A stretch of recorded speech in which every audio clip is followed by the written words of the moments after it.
আমি যতটুকু দেখেছি হিন্দুদের মধ্যে সকলেই আওয়ামী লীগ করতে চান না। তারা অনেকেই এখনকার দিনে বিশেষ করে নতুন প্রজন্ম। জাতীয় পার্টির চেয়ারম্যান গোলাম মোহাম্মদ জিএম কাদের এবং তার স্ত্রী শেরিফা কাদেরের বিদেশ যাত্রায় নিষেধাজ্ঞা জারি করেছেন আদালত।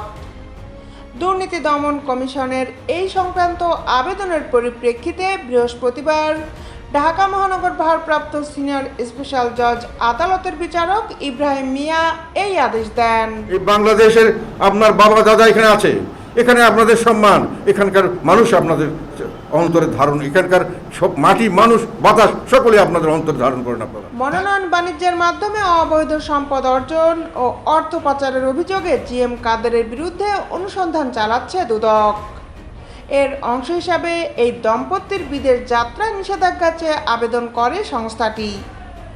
দুদকের অভিযোগে বলা হয়েছে, 2018 সালের একাদশ সংসদ নির্বাচনের পর সংরক্ষিত নারী আসনে দলীয় মনোনয়ন দিতে 18 কোটি 10 লাখ টাকা ঘুষ গ্রহণ করা হয়। অন্য কারোর জন্য কাজ করব না এবং আমরা সেইভাবেই কাজ করছি। এটাকে বিশ্বাস যারা করবে না তাদেরকে বর্জন করুন, যারা বিশ্বাস করবে বা তাদেরকে নিয়ে থাকুন। এবং চুক্তি অনুযায়ী অর্থ পরিশোধ না করায় অধ্যাপক মাসুদ এম রশিদ চৌধুরীকে দলীয় পদ থেকে সাময়িক বরখাস্ত করা হয় এবং তার স্থলে জিএম কাদেরের স্ত্রী শেরিফা কাদের সংসদ সদস্য হন। জিএম কাদের জালিয়াতের মাধ্যমে জাতীয় পার্টির চেয়ারম্যান হন এবং দলীয় পদ, বাণিজ্য ও মনোনয়ন বাণিজ্যের মাধ্যমে বিপুল অর্থ সংগ্রহ করেন, যা পরে বিদেশে পাচার করা হয়।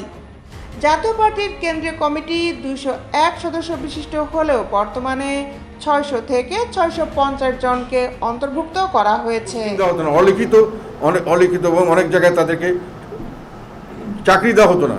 2024 সালের দ্বাদশ জাতীয় নির্বাচনে দাখিল করা হলফনামা অনুযায়ী জিএম কাদেরের নামে নগদ 49,88,000 টাকা, ব্যাংকে 35,95,000 টাকা এবং 84,98,000 টাকা মূল্যের একটি জিপ গাড়ি রয়েছে।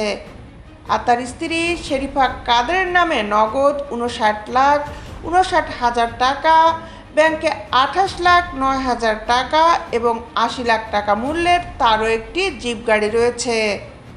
তার স্থাবর সম্পদের মধ্যে লালমনিরহাট ও ঢাকায় জমি ও ফ্ল্যাট রয়েছে।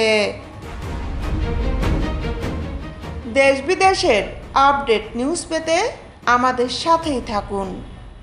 Justice television, Dhaka.